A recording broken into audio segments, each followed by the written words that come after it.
E-governance, ইসির স্বাধীনতা, প্রযুক্তির ব্যবহার নিশ্চিত করা সহ আনুপাতিক ও প্রচলিত দুই পদ্ধতিতে নির্বাচন করার পরামর্শ দেন নাগরিক সমাজের প্রতিনিধিরা।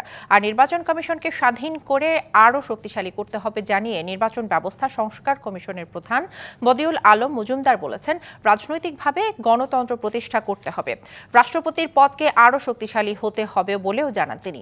রবিবার নির্বাচন কমিশনে নাগরিক সমাজের প্রতিনিধিদের সাথে মতবিনিময় করে নির্বাচন ব্যবস্থা সংস্কার কমিশন পরে সাংবাদিকদের মুখোমুখি হয়ে এসব কথা জানান তারা। এছাড়া পক্ষপাতিত্ব ছাড়া সীমানা নির্ধারণ, ইসির সক্ষমতা বৃদ্ধি, না ভোটের বিধান চালু, নির্বাচনী মামলায় দ্রুত নিষ্পত্তি এবং ইসির কেনাকাটায় স্বচ্ছতার দাবিও জানান তারা।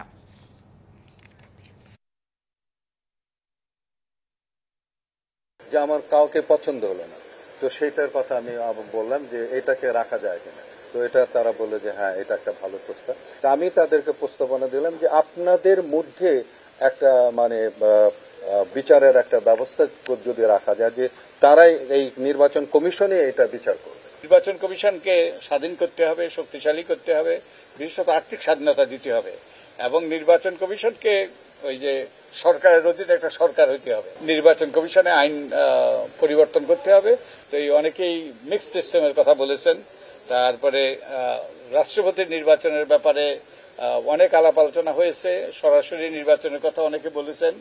নগদের সর্বোচ্চ বার 167 টাকা রিচার্জে পাবেন 1 লাখ টাকা পুরস্কার। আরও আছে প্রতি সপ্তাহে পুরস্কার ও ক্যাশব্যাক।